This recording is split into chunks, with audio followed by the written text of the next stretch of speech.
You're not alone.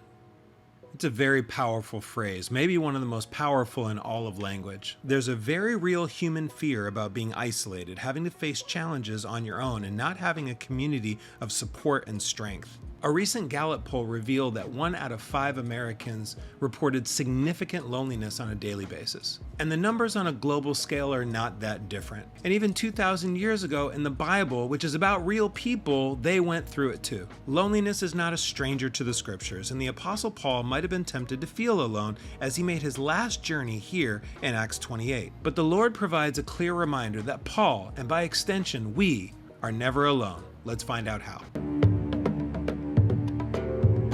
Acts 28, 7-16. There was an estate nearby that belonged to Publius, the chief official on the island. He welcomed us into his home and showed us generous hospitality for 3 days. His father was sick in bed, suffering from fever and dysentery, and Paul went in to see him and after prayer, placed his hands on him and healed him.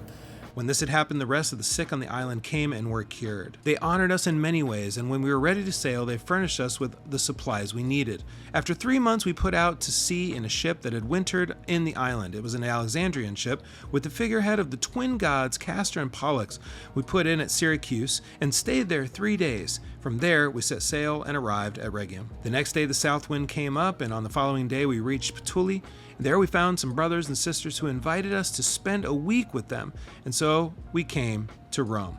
The brothers and sisters there had heard that we were coming, and they traveled as far as the Forum of Appius and the 3 taverns to meet us. At the sight of these people, Paul thanked God and was encouraged. And when we got to Rome, Paul was allowed to live by himself with a soldier to guard him. At the time, historians clocked the Roman population at about 1 million citizens. N.T. Wright says about 20,000 of that number were Jews who returned to the capital city after the mass deportation of Claudius in 54 AD.